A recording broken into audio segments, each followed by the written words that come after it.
Frères et sœurs, shalom. Shalom à vous tous qui nous suivez à travers la radio ou à travers les réseaux sociaux. Shalom. C'est l'heure de notre émission Jamais sans la Vierge Marie. Jamais sans la Vierge Marie, c'est l'émission qui nous rassemble autour de notre mère, la Vierge Marie. Jamais sans la Vierge Marie, c'est l'émission qu'anime votre sœur lumière que je suis. Mes frères et sœurs, je vous demanderai de faire silence en vous et autour de vous pour que nous commencions notre émission par la prière. Et nous commençons notre émission au nom du Père et du Fils et du Saint-Esprit. Amen.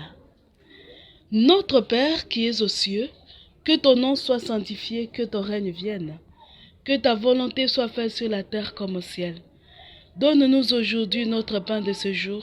Pardonne-nous nos offenses, comme nous pardonnons aussi à ceux qui nous ont offensés. Et ne nous laisse pas entrer à tentation, mais délivre-nous du mal. Car c'est à toi qu'appartiennent le règne, la puissance et la gloire, pour les siècles des siècles. Amen.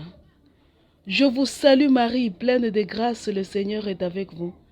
Vous êtes bénie entre toutes les femmes, et Jésus, le fruit de vos entrailles, est béni.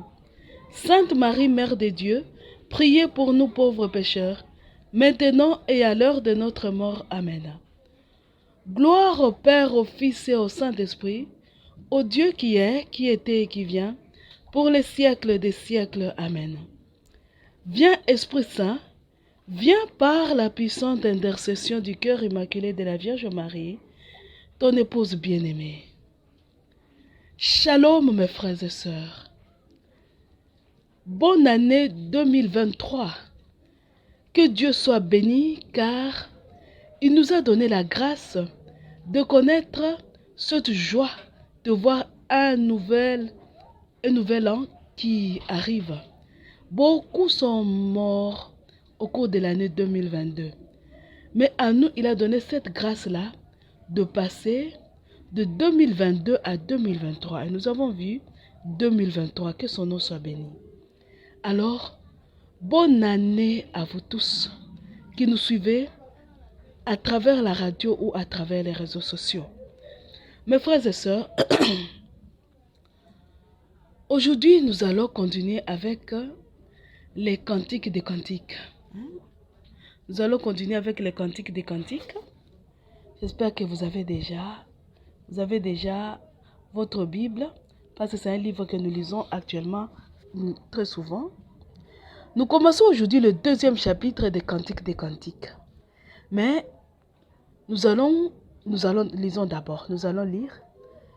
lire les trois premiers versets. Non, les quatre premiers versets nous lisons. Je suis un narcisse de Saron, un lys des vallées. Comme un lys au milieu des épines, tel est mon ami parmi les jeunes filles. Tel est lys au milieu des épines. Le lys qui symbolise la pureté, n'est-ce pas? Un lys au milieu des épines. Donc parmi les épines, il y a la bien-aimée qui a poussé comme un lys. Elle n'a pas d'épines. La pureté au milieu des saletés. Shalom mes frères et sœurs. Le troisième verset. Comme un pommier au milieu des arbres de la forêt, tel est mon bien-aimé parmi les jeunes hommes. J'ai désiré m'asseoir à son ombre, et son fruit est doux à mon palais. Il m'a fait entrer dans la maison du vin, et la bannière qu'il déploie sur moi, c'est l'amour. Shalom mes frères et sœurs, pour comprendre ça, je vous demanderai d'aller à notre page Vierge de Fatima. Vous prenez les révélations qui sont faites à Maria Valtorta. Aujourd'hui, nous allons lire ensemble pour savoir ce qui s'était réellement passé au jardin d'Éden. Pourquoi nous sommes rentrés au jardin d'Éden? Parce qu'on nous dit que le bien-aimé est comme le pommier. Et souvenez-vous que souvent on nous dit, la pomme, c'est ce fruit-là qui symbolise le péché originel, la pomme. On nous dit, ils avaient mangé un fruit défendu et le fruit là, c'était la pomme, n'est-ce pas? Et la bien-aimée dit, tel un pommier au milieu des chaudrons. Mon bien-aimé est comme un pommier au milieu des chaudrons. Hein? Son fruit est doux à mon palais. Je mangeais de ça et son fruit est doux à mon palais. C'est quel fruit? Il a mangé comment? Nous allons voir l'exemple de Marie-Madeleine. Marie-Madeleine, Marthe et Marie, pardon, les sœurs de Lazare, Jésus part les visiter. Et Marie s'assoit à côté de Jésus pendant que Marthe est occupée à faire la cuisine. Marthe se fâche. Elle vient dire à Jésus, mais dis à Marie de venir m'aider. Jésus dit, Marie, elle a choisi la meilleure part. Marie est venue s'asseoir au pied de son bien-aimé. Elle s'est assise là et mangeait le fruit qui sortait de l'arbre de vie qui est Jésus lui-même. Elle mangeait Jésus qui est parole. Il mangeait Jésus qui est à la fois l'arbre vivant, mais aussi le fruit de l'arbre. Elle mangeait les paroles, elle mangeait. C'était tellement délicieux qu'elle ne pouvait pas se lever de là. N'est-ce pas? Et la bien-aimée de Cantique dit que le fruit de mon bien-aimé comme un pommier, son fruit est doux à mon palais. Donc quand il me parle, je ne sais plus sortir de là. Je me suis assis. Donc je ne sais plus me relever de là. Je me suis assise. Nous rentrons au livre de la Genèse pour voir quelqu'un d'autre aussi qui s'était assis et qui mangeait un fruit défendu. Mais nous n'allons pas lire le livre de la Genèse, je vous ai dit, de rentrer sur notre page Vierge de Fatima, j'espère que vous l'avez déjà trouvé. Nous allons lire la parole même de Dieu sur le vrai péché d'Ève. Hein? Le vrai péché d'Ève, nous lisons. C'est le message, ce message-là était donné par Jésus à Marie à Valtorta le 5 mars de l'année 1944. Nous lisons. Jésus dit, vous, chrétiens du XXe siècle, vous prenez les histoires de mes martyrs pour des fables et vous vous dites, cela ne peut être vrai. Comment cela pourrait-il l'être? Après tout, ils étaient eux aussi des hommes et des femmes. C'est de la légende. Hein, n'est-ce pas, on nous dit ça? Les histoires des saints, ce sont des histoires. Ce sont des légendes, n'est-ce pas, on vous dit? On n'a même pas de preuves. On dirait que, on va vous dire que, on raconte que, donc ce n'est pas vrai. On raconte, ce sont des histoires, des légendes. Jésus dit, eh bien, sachez que ce n'en est pas une. C'est de l'histoire. Si vous croyez aux vertus civiques des Athéniens, des Sparte ou des Romains de l'Antiquité, si l'héroïsme et les grandeurs des héros civils enthousiasment votre esprit, pourquoi ne voulez-vous pas croire à ces vertus surnaturelles? Hein? On nous parle de Hercule, on nous parle de Persée, de Thésée. Nous croyons directement. Mais quand on nous parle de Saint Benoît, Saint Bernard, on nous parle de Jésus lui-même et de la Vierge Marie. On dit qu'elle était l'Immaculée Conception, qu'elle n'a pas connu Joseph, qu'elle est restée vierge. Nous n'y croyons pas. Mais les vertus des gens de l'Antiquité, nous y croyons. Dieu dit pourquoi? Pourquoi alors? Il nous pose cette question à nous, les gens d'aujourd'hui. Pourquoi nous ne croyons pas? Pourquoi? Pourquoi on croit aux vertus civiles, mais aux vertus spirituelles, nous ne croyons pas? Pourquoi? Jésus dit, pourquoi ne sentez-vous pas votre esprit s'exalter au récit des grandeurs et des héroïsmes de mes héros et vous exciter à les imiter de façon élevée? Pourquoi?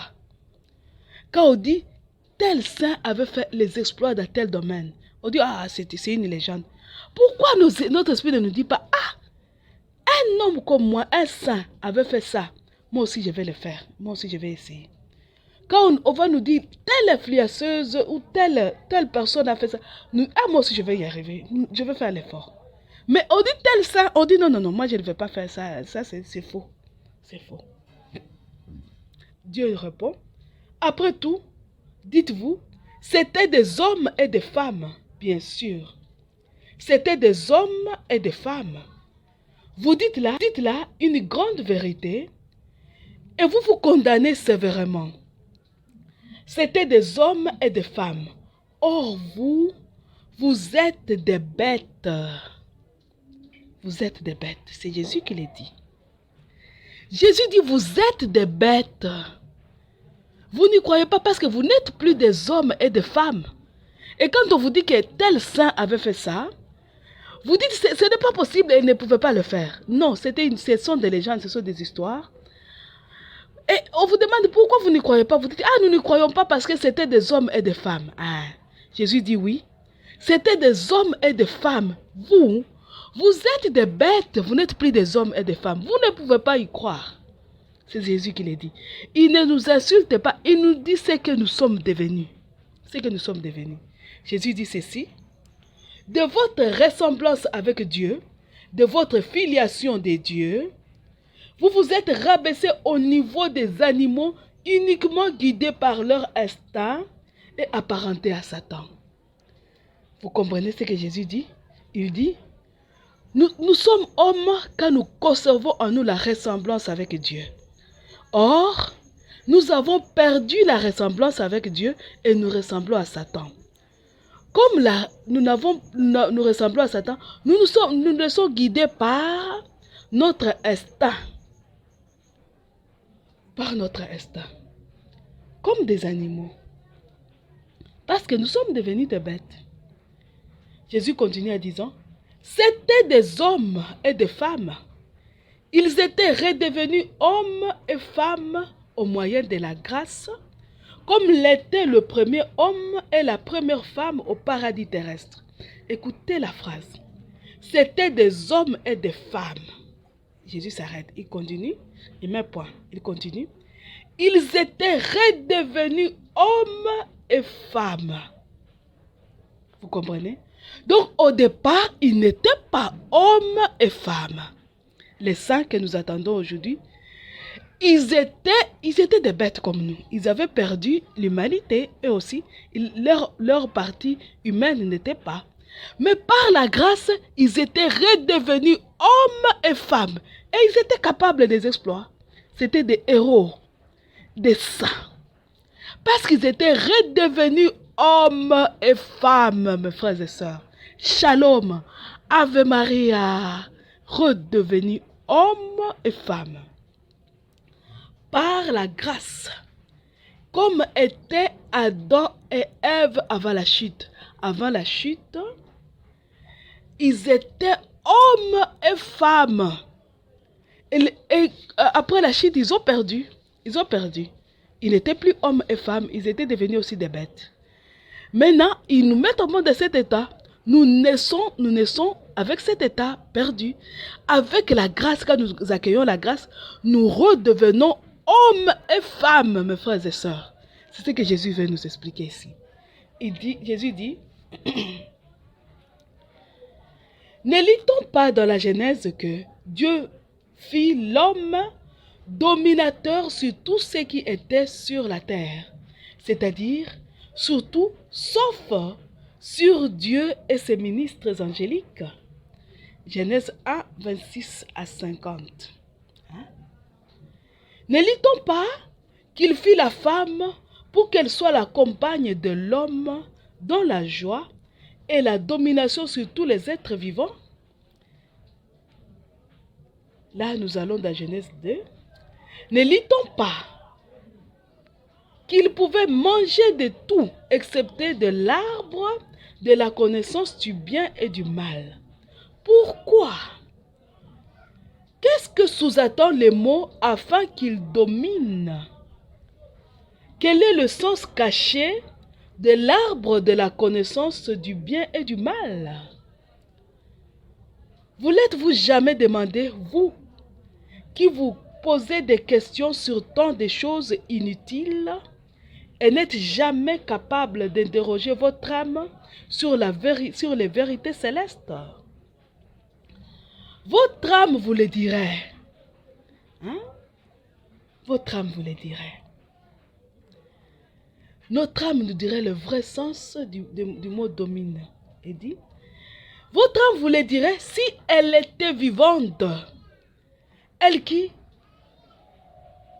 quand elle est en grâce, est tenue comme une fleur entre les mains de votre ange gardien et est semblable à une fleur baisée par le soleil et baignée par la rosée de l'Esprit Saint, qui la réchauffe et l'illumine, l'irrigue et l'orne des lumières célestes. Que de vérité votre âme vous dirait, si vous saviez converser avec elle, si vous l'aimiez en voyant en elle celle qui vous fait ressembler à Dieu et qui est esprit, comme votre âme est esprit. Quel grand ami vous auriez si vous aimiez votre âme au lieu de la détester jusqu'à la tuer? Quelle grande et sublime amie vous auriez avec qui parler des choses du ciel? Vous qui êtes si avide de parler et vous détruisez mutuellement par des amitiés qui, si elles ne sont pas dignes, entre parenthèses, elles le sont parfois, sont toutefois presque toujours inutiles et tournent en un brouhaha vain et nocif de mots, des mots qui, tous sont terrestres. N'est-ce pas? Jésus dit, nous ne savons pas répondre aux questions, nous savons qui concernent le surnaturel, nous ne savons pas comprendre parce que nous avons déjà tué notre âme. Or, notre âme, c'est celle-là qui serait notre compagnon, notre compagne, notre ami, pour nous expliquer les choses de Dieu, parce que notre âme est éclairée par Dieu quand elle est vivante. Shalom mes frères et sœurs. Quand l'âme est morte, on ne sait plus comprendre les choses de Dieu, on ne peut pas. On ne sait pas, voilà pourquoi on vous dira, c'est une légende. Or, l'âme, c'est la partie supérieure en nous qui nous fait ressembler à Dieu. Quand l'âme meurt, l'homme devient une bête. Ave Maria. Voilà pourquoi Jésus dit, vous êtes des bêtes. C'est-à-dire, vous avez tué votre âme. Vous avez tué votre âme. La Vierge dit que nous vivons une période où nous avons des créatures, des hommes qui sont des dragons, d'autres qui sont des bêtes semblables à la panthère, d'autres qui sont des bêtes semblables à l'agneau. Ce sont des bêtes. Quand tu te donnes au Satan, quand tu es dans des alliances satanico-maçonniques, tu vends ton âme, tu deviens une bête, mes frères et sœurs. Voilà pourquoi même on nous parle du matérialisme en disant, nous sommes créés, nous sommes comme des singes. Satan se moque de nous, mes frères et sœurs. Il dit, nous sommes comme des singes parce qu'il sait que vous avez vendu votre âme, vous êtes devenus des bêtes, des bêtes. Continuons la lecture, mes frères et sœurs. Continuons. Ne vous ai-je pas dit, si quelqu'un m'aime, il gardera ma parole, et mon Père l'aimera. Nous viendrons vers lui, et nous nous ferons une demeure chez lui. L'âme en grâce possède l'amour, et possédant l'amour, elle possède Dieu, c'est-à-dire le Père qui la garde, le Fils qui l'enseigne et l'Esprit qui l'éclaire. Elle possède par conséquent la connaissance, la science et la sagesse. Elle possède la lumière. Pensez donc aux conversations sublimes que votre âme pourrait entretenir avec vous. Ce sont celles qui ont empli les silences des prisons, des cellules, des ermitages, des chambres des malades saints. Donc les conversations avec l'âme. Savoir converser avec son âme, à condition qu'elle soit vivante. Savoir converser avec son âme. Ce sont ces conversations qui ont réconforté les prisonniers en attente du martyre, les cloîtrés à la recherche de la vérité, les ermites assoiffés de connaître Dieu par anticipation, Ce sont encore celles qui ont encouragé les malades à la patience. Mais que dis-je? À l'amour de leur croix. Si vous saviez interroger votre âme, elle vous dirait que la signification véritable, exacte, aussi vaste que la création du mot, domine est la suivante. Afin que l'homme domine sur tout, sur les 3 niveaux qui sont en lui. Le niveau inférieur animal, le niveau supérieur, le niveau du milieu moral, le niveau supérieur spirituel. Et afin de les orienter tous 3 vers un seul but, posséder Dieu. Le posséder en le mettant, en le méritant par cette domination de fer qui assujettit toutes les forces de son être pour le faire servir à cette seule fin, mériter de posséder Dieu. Ave Maria. Dieu nous avait donné la grâce de dominer, de régner et dominer. Dieu dit, dominer c'est-à-dire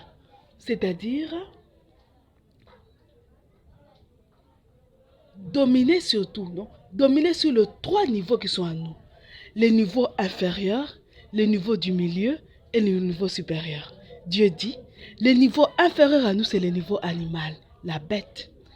Le niveau moyen, c'est le niveau moral. Le moral, la capacité de faire le bien, de rejeter le mal. Le niveau supérieur, c'est le niveau spirituel. Nous étions capables, avant la chute, de dominer ces 3 niveaux-là. Et Dieu dit, si nous savions converser avec notre âme nous dirait que c'est ce qui signifie dominer. Donc, quand tu arrives quand ton âme revit, quand Dieu ressuscite ton âme, et que ton âme redevient vivante, Dieu la prend. C'est ce que Dieu dit. Dieu la prend et elle la nourrit. Elle dit que l'âme qui est vivante, qui possède Dieu, possède l'amour. Et elle possède le Père qui la garde, le Fils qui l'enseigne et l'Esprit qui l'éclaire. Donc, elle n'a pas besoin d'aller chercher l'illumination à quelque endroit que ce soit. Elle est illuminée directement. Éclairée par l'Esprit Saint, l'âme doit nous parler de Dieu. Elle est cette partie en nous qui doit nous tirer vers Dieu en nous parlant de Dieu, à condition que nous sachions entrer en conversation avec notre âme. Mais nous entrerons comment si notre âme est morte? Il faut que nous la conservions vivante pour qu'elle soit morte, qu'elle entre en dialogue avec nous, n'est-ce pas? Et Dieu dit,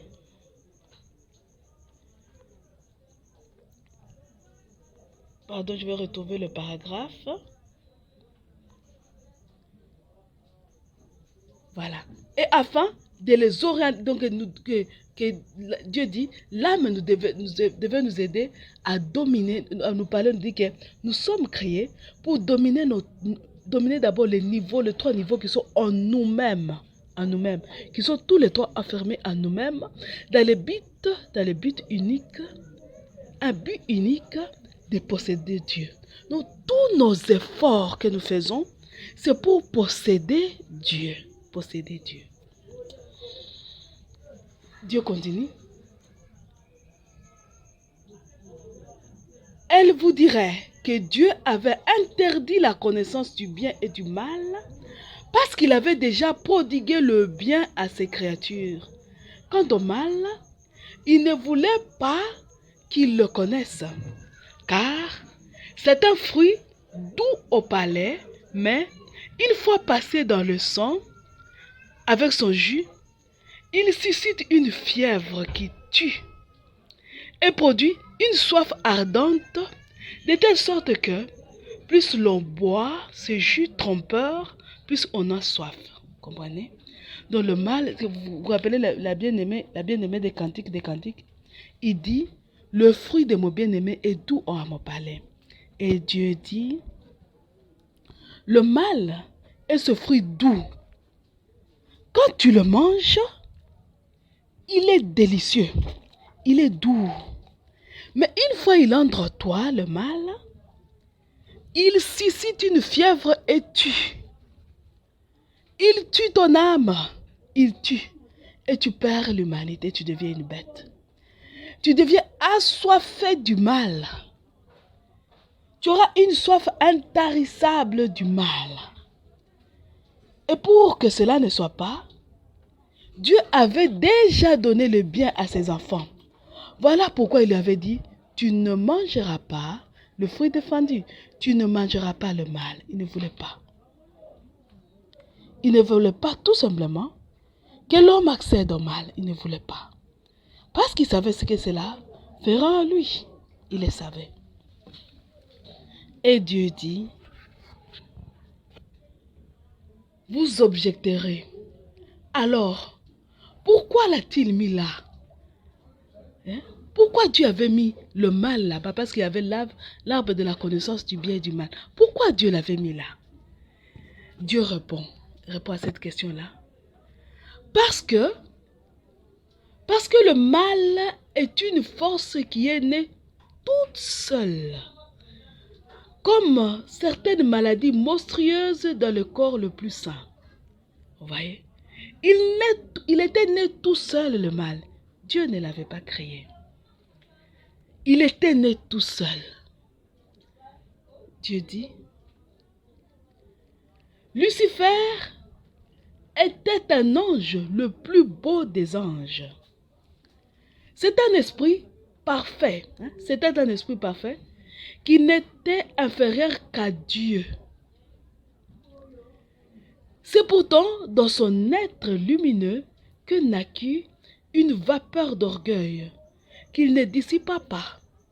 Au contraire, il la condensa en la couvant.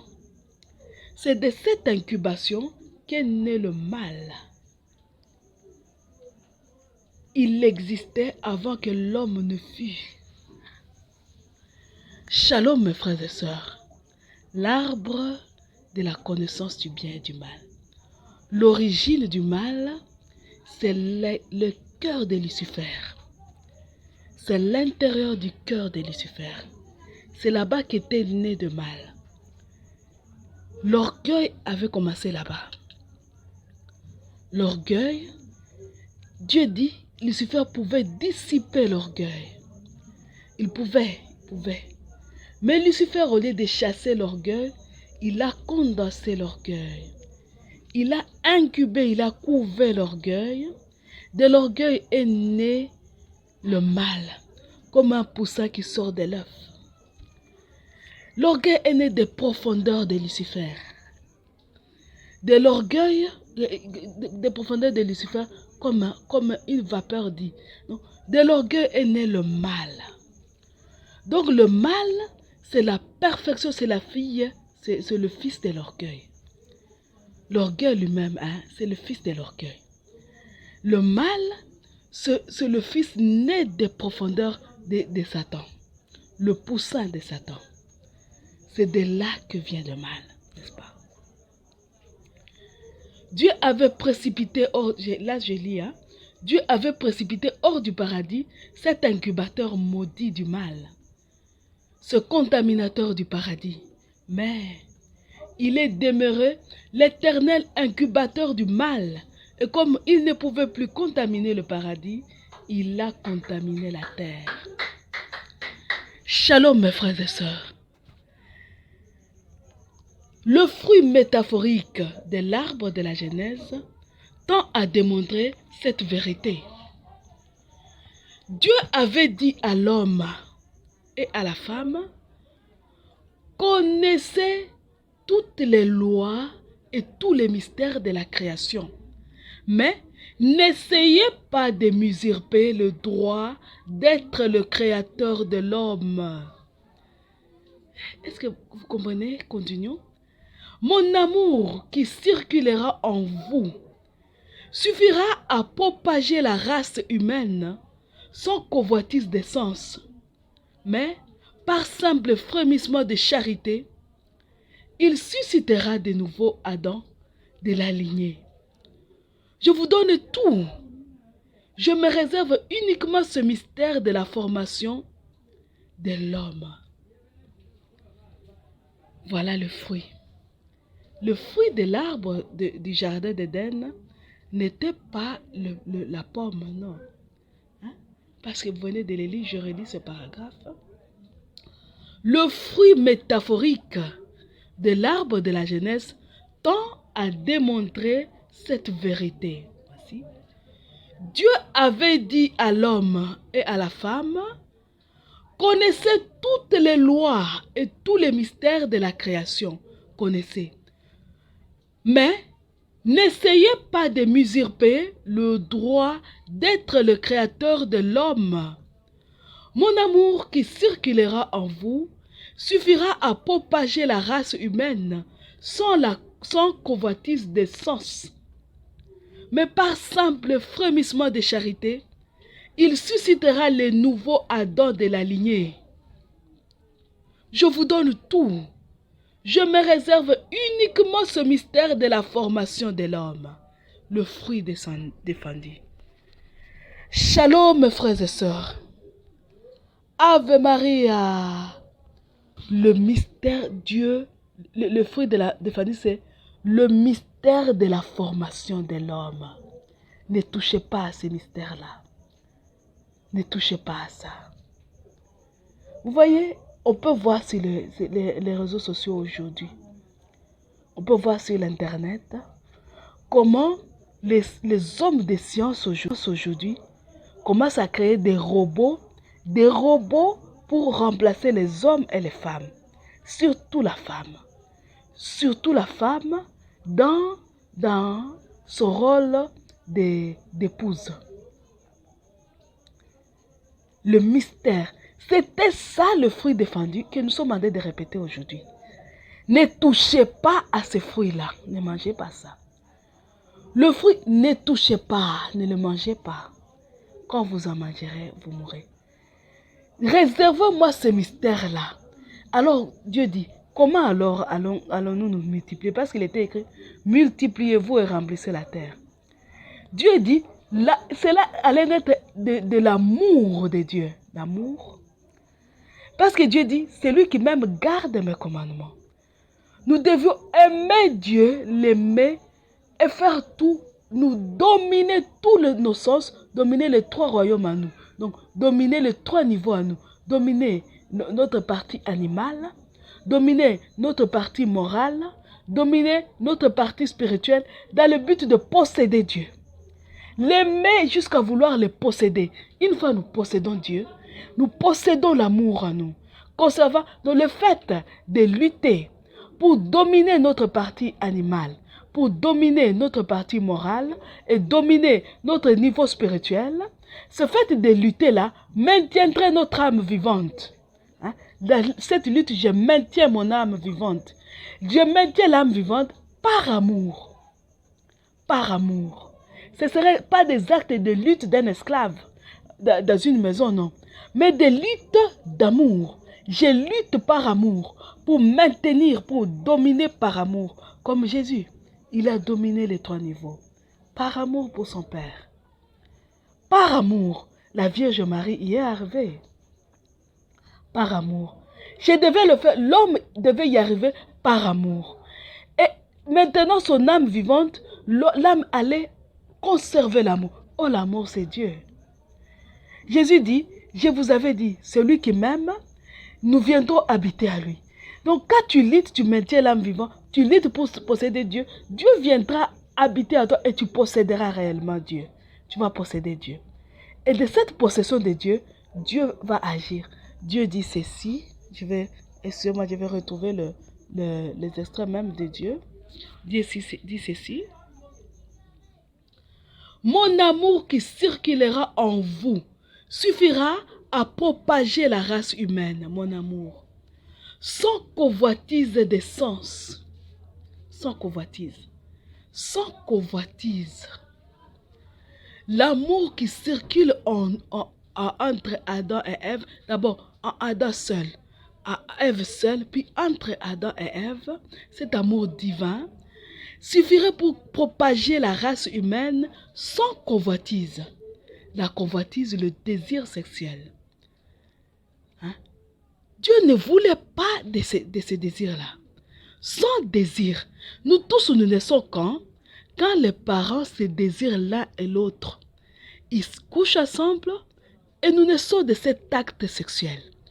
Dieu ne voulait pas que nous naissions de l'acte sexuel, non. Il ne voulait même pas que nous connaissions cette convoitise-là. Dieu ne le voulait pas. Dieu voulait que ce soit une circulation d'amour. Hein? Et puis Dieu dit ceci. Dieu dit ceci. Oh, excusez-moi, je me suis égaré. Mais voilà. Sans convoitise des sens, mais par simple frémissement de charité. L'amour et la charité sont différents, mes frères et sœurs. Il y a une différence entre l'amour et la charité. L'amour, c'est Dieu lui-même. Ça, nous le savons, n'est-ce pas tous? Je vous demande, mes frères et sœurs, de prendre nos dictionnaires. Nous allons chercher amour et charité. Nous allons chercher dans les téléphones. Les dictionnaires, j'y suis moi. Voilà, les dictionnaires français, hein? Nous allons chercher, j'écris amour. Amour, je cherche amour. Amour, nous lisons. Le premier sens, sentiment intense et agréable qui incite les êtres à s'unir. Vous voyez, ils ont défini l'amour comme le sentiment intense et agréable qui incite les êtres à s'unir. Merci. Et nous allons chercher si un autre deuxième sens. Le deuxième sens, plaisir, intérêt, voire obsession. Ça, ils ont défini aussi ça comme amour. Nous cherchons.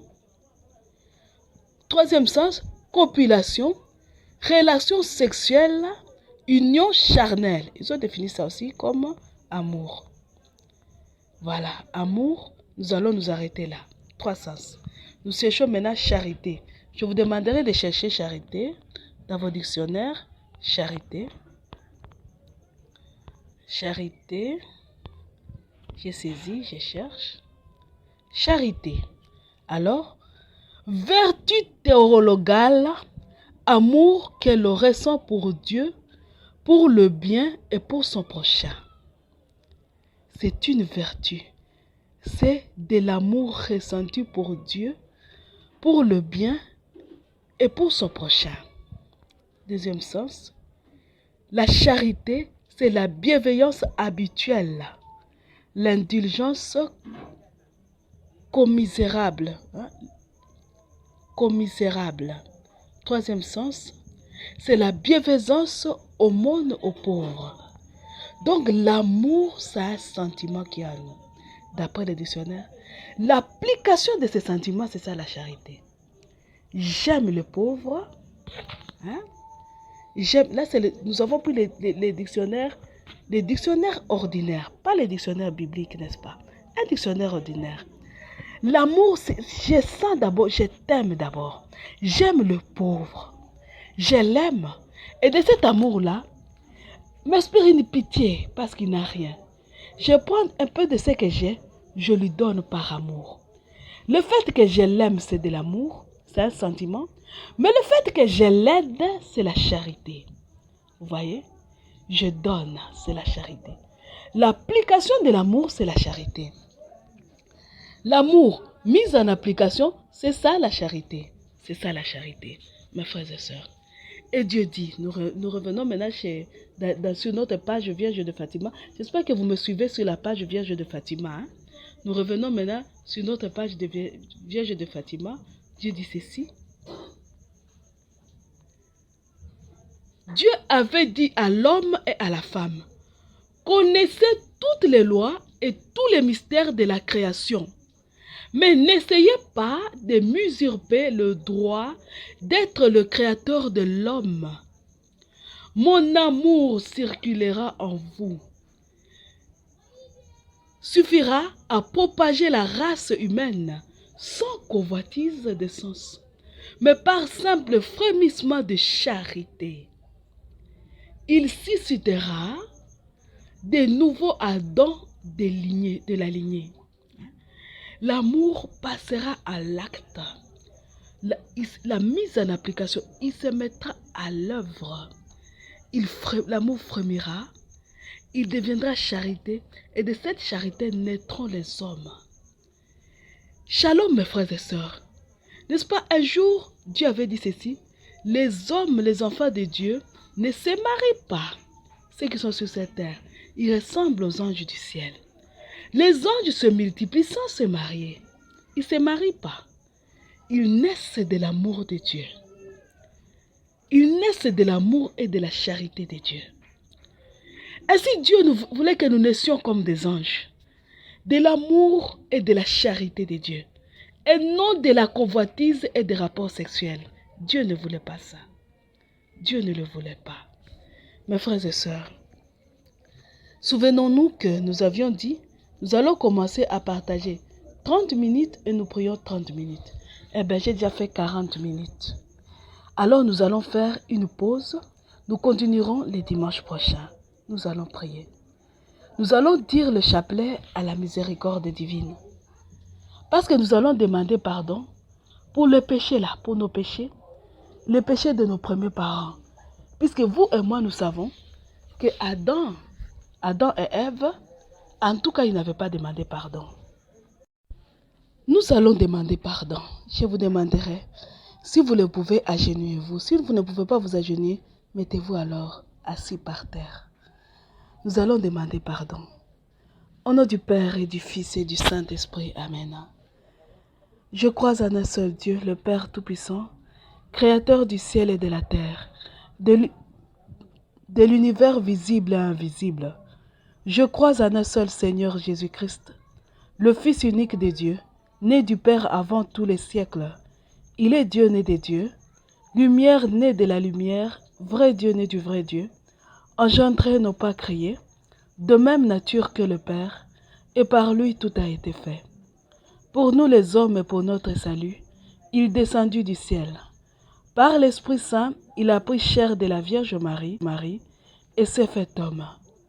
Crucifié pour nous sous Ponce Pilate, il souffrit sa passion et fut mis au tombeau. Il ressuscita le troisième jour, conformément aux Écritures, et il monta aux cieux. Il est assis à la droite de Dieu le Père Tout-Puissant, d'où il reviendra dans la gloire, pour juger les vivants et les morts, et son règne n'aura pas de fin. Je crois à l'Esprit Saint, qui est Seigneur et qui donne la vie. Il procède du Père et du Fils, avec le Père et le Fils. Il reçoit même adoration, même gloire.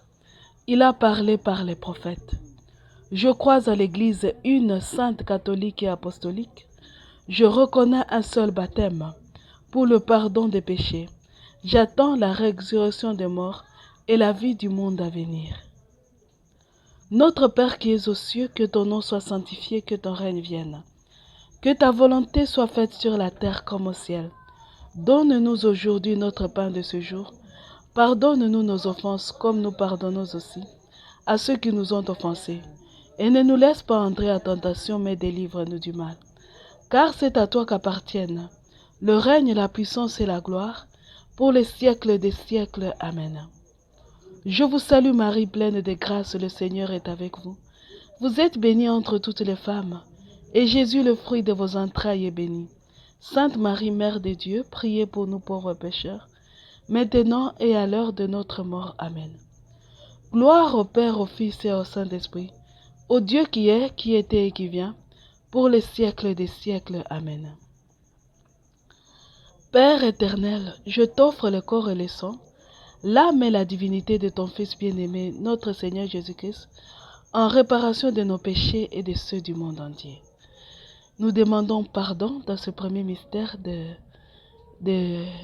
douloureux, de la miséricorde divine. Nous demandons pardon pour les péchés de nos premiers parents, mais aussi pour nos péchés aujourd'hui. Car aujourd'hui, avec la science, nous aussi, nous cherchons à créer l'homme.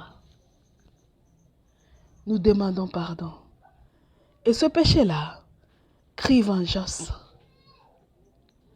Nous créons des robots dans le but d'imiter Dieu, d'essayer de créer l'homme. Que Dieu nous prenne en pitié. Et nous demandons à Dieu de nous venir en aide, d'agir à sa manière. Nous demandons qu'il ouvre l'intelligence de ceux qui sont en train de faire ça, pour les aider à comprendre que ce péché, c'était même le péché de nos premiers parents. Vouloir créer l'homme, vouloir pénétrer le mystère de la création de l'homme. Nous demandons pardon pour eux, pour les premiers parents, mais aussi pour notre génération, si mauvaise qu'en de répéter le péché d'Adam et Ève. Père éternel, je t'offre le corps et le sang, l'âme et la divinité de ton Fils bien-aimé, notre Seigneur Jésus-Christ, en réparation de nos péchés et de ceux du monde entier. Par sa douloureuse passion, sois miséricordieux pour nous et pour le monde entier. Par sa douloureuse passion, sois miséricordieux pour nous et pour le monde entier. Par sa douloureuse passion, sois miséricordieux pour nous et pour le monde entier. Par sa douloureuse passion, sois miséricordieux pour nous et pour le monde entier. Par sa douloureuse passion, sois miséricordieux pour nous et pour le monde entier. Par sa douloureuse passion, sois miséricordieux pour nous et pour le monde entier.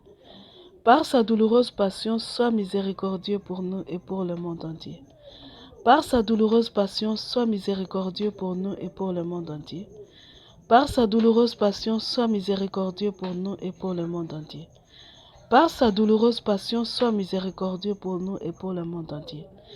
Père éternel, je t'offre le corps et le sang, l'âme et la divinité de ton Fils bien-aimé, notre Seigneur Jésus-Christ, en réparation de nos péchés et de ceux du monde entier. Par sa douloureuse passion, sois miséricordieux pour nous et pour le monde entier.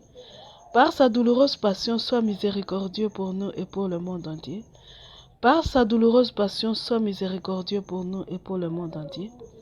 Par sa douloureuse passion, sois miséricordieux pour nous et pour le monde entier. Par sa douloureuse passion, sois miséricordieux pour nous et pour le monde entier. Par sa douloureuse passion, sois miséricordieux pour nous et pour le monde entier. Par sa douloureuse passion, sois miséricordieux pour nous et pour le monde entier. Par sa douloureuse passion, sois miséricordieux pour nous et pour le monde entier. Par sa douloureuse passion, sois miséricordieux pour nous et pour le monde entier. Par sa douloureuse passion, sois miséricordieux pour nous et pour le monde entier. Père éternel, je t'offre le corps et le sang, l'âme et la divinité de ton Fils bien-aimé, notre Seigneur Jésus-Christ, en réparation de nos péchés et de ceux du monde entier. Par sa douloureuse passion, sois miséricordieux pour nous et pour le monde entier. Par sa douloureuse passion, sois miséricordieux pour nous et pour le monde entier. Par sa douloureuse passion, sois miséricordieux pour nous et pour le monde entier. Par sa douloureuse passion, sois miséricordieux pour nous et pour le monde entier. Par sa douloureuse passion, sois miséricordieux pour nous et pour le monde entier. Par sa douloureuse passion, sois miséricordieux pour nous et pour le monde entier. Par sa douloureuse passion, sois miséricordieux pour nous et pour le monde entier. Par sa douloureuse passion, sois miséricordieux pour nous et pour le monde entier. Par sa douloureuse passion, sois miséricordieux pour nous et pour le monde entier. Par sa douloureuse passion, sois miséricordieux pour nous et pour le monde entier. Par sa douloureuse passion, sois miséricordieux pour nous et pour le monde entier. Par sa douloureuse passion, sois miséricordieux pour nous et pour le monde entier. Pardon. Père éternel, je t'offre le corps et le sang, l'âme et la divinité de ton Fils bien-aimé, notre Seigneur Jésus-Christ, en réparation de nos péchés et de ceux du monde entier. Par sa douloureuse passion, sois miséricordieux pour nous et pour le monde entier. Par sa douloureuse passion, sois miséricordieux pour nous et pour le monde entier. Par sa douloureuse passion, sois miséricordieux pour nous et pour le monde entier. Par sa douloureuse passion, sois miséricordieux pour nous et pour le monde entier. Par sa douloureuse passion, sois miséricordieux pour nous et pour le monde entier. Par sa douloureuse passion, sois miséricordieux pour nous et pour le monde entier. Par sa douloureuse passion, sois miséricordieux pour nous et pour le monde entier. Par sa douloureuse passion, sois miséricordieux pour nous et pour le monde entier. Par sa douloureuse passion, sois miséricordieux pour nous et pour le monde entier. Par sa douloureuse passion, sois miséricordieux pour nous et pour le monde entier. Père éternel, je t'offre le corps et le sang, l'âme et la divinité de ton Fils bien-aimé, notre Seigneur Jésus-Christ, en réparation de nos péchés et de ceux du monde entier. Par sa douloureuse passion, sois miséricordieux pour nous et pour le monde entier. Par sa douloureuse passion, sois miséricordieux pour nous et pour le monde entier. Par sa douloureuse passion, sois miséricordieux pour nous et pour le monde entier. Par sa douloureuse passion, sois miséricordieux pour nous et pour le monde entier. Par sa douloureuse passion, sois miséricordieux pour nous et pour le monde entier.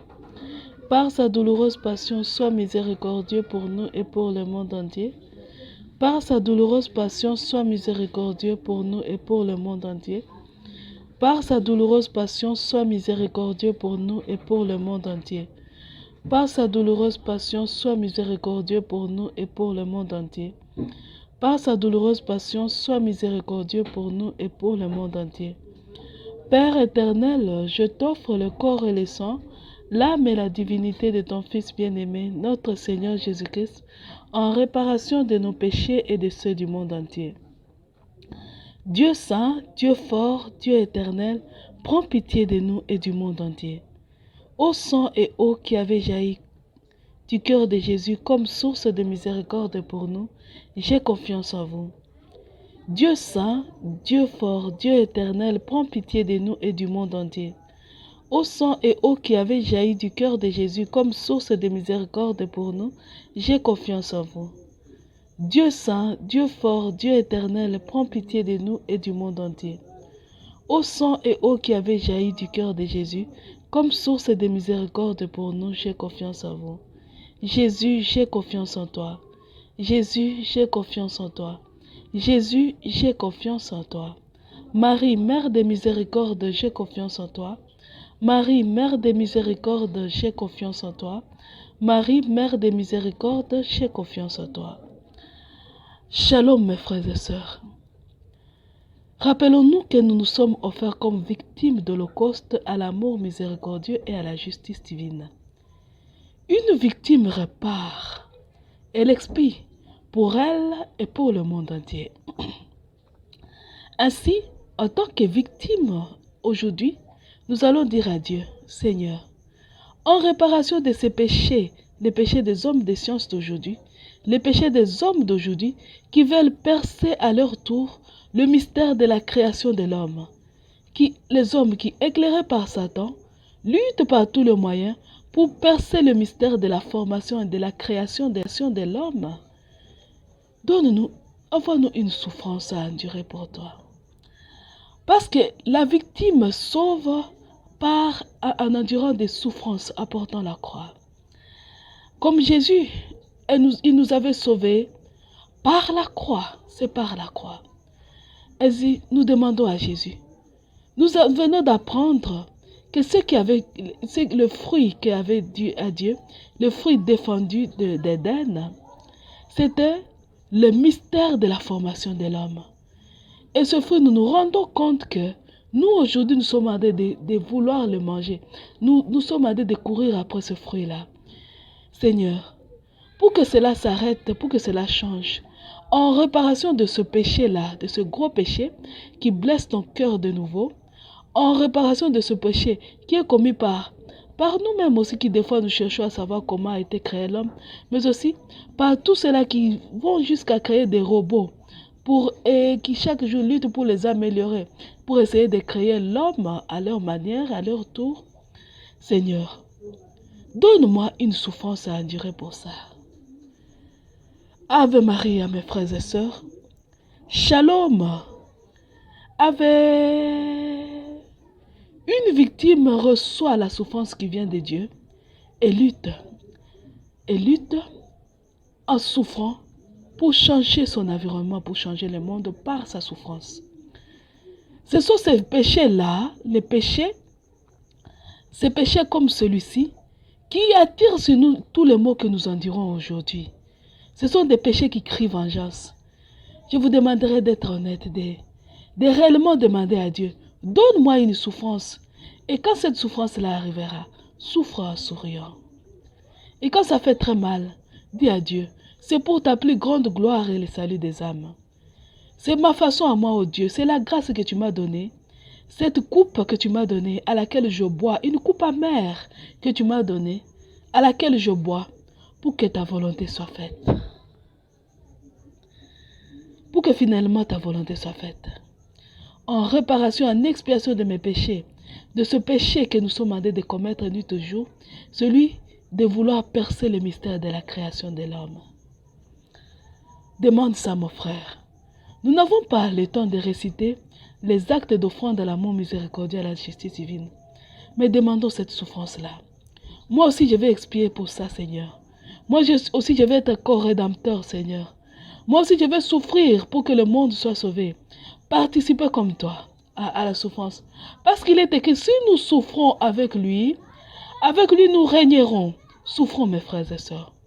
Et disons, je suis ta victime, ô Jésus. Sur le cœur de Marie, ma mère, je suis ta victime. Donne-moi ma part de souffrance que je vais porter cette semaine en réparation de mes péchés et de ceux du monde entier. En réparation de ce gros péché que celui de vouloir percer les secrets de la création de l'homme. Donne-moi ma part de souffrance, ô mon Dieu, Trinité que j'aime tant. Par les noms et les cœurs unis de Jésus, Marie, Joseph, je te le demande. Donne-moi ma part de souffrance, je te le demande, ô mon Dieu, en disant, je vous salue Marie. Pleine de grâce, le Seigneur est avec vous. Vous êtes bénie entre toutes les femmes, et Jésus, le fruit de vos entrailles, est béni. Sainte Marie, Mère de Dieu, priez pour nous pauvres pécheurs, maintenant et à l'heure de notre mort. Amen. Mes frères et sœurs, je vous rappelle que nous avons un groupe sur WhatsApp. Si vous voulez intégrer ce groupe, envoyez votre demande d'intégration au plus 243 85 0135 258. Ainsi, dans ce groupe-là, dans ce plus 243 85 0135 258, nous allons partager cette semaine dans ce groupe-là. Qu'est-ce que Dieu m'a donné comme souffrance? Une souffrance que je vais ressentir. Peut-être que je me rendrai compte vers la fin.